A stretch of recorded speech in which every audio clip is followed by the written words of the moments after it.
Alright, here we are at the end of the spring period in 1916. Biggest issue, Romania is almost in the war.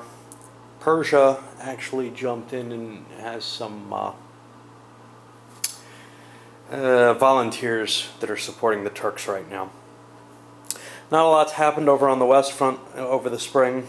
It's been raining all year, and the French have held off from launching their assault. The Swiss learned their lesson and didn't. The Italians are still foolish and have been losing large quantities of men assaulting in the Alps. They started their grand offensive, and it looks about as ineffectual as one would expect. In the Balkans, nothing much is happening. There's still a revolt going on. Africa, British Africa is, well, South Africa is gone, of course, but the English Central Africa section is a pretty hard spot to take, and von Lettow is stumped as to how to move forward through that. Submarine warfare had heavy effects over the winter. Biggest issue, actually, probably the biggest single issue, was another naval battle, somewhat larger one. The battlecruiser, the English battlecruiser fleet is pretty much gone by now. That resulted in German national will being astronomically high. The British government fell, so theirs isn't that low. I haven't taken casualties off yet. We're going to see some. The East Front was fairly mobile in May.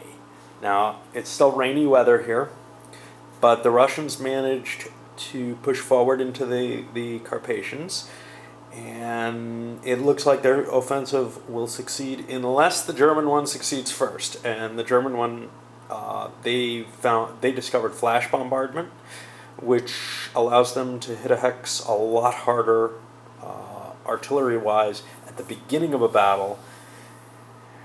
There just aren't enough troops to hold the line everywhere. The Russians are going to try to move as many as they can into that sector to try to prevent from losing ground. But flash bombardment definitely changes the game over there. They still got the economic phase to do for the spring into summer, and then there'll be good weather. Look, big issues still. The Romania issue. If Romania enters the war, things are really, really bad for Austria. Things don't look good anyway. They can't hold the line, even against a rather limited effectiveness of a Russian attack. On the other hand, the Italians could end up falling just because they're wiping themselves out on these offensives, but not making an offensive as bad. Likewise, the British, as long as they're getting bombarded along the coast, if the economics on the U-boats gets worse, which it won't, they managed to send some escorts out, but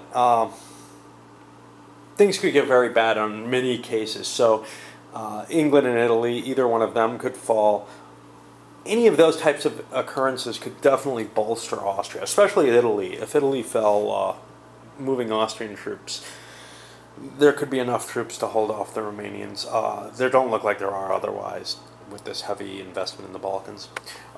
We had the Persians, as I said. They joined Nur al-Din's command and then did a fruitless assault on Townshend's army. Alright, we'll see what happens. I expect to get a few more of these in play a little quicker.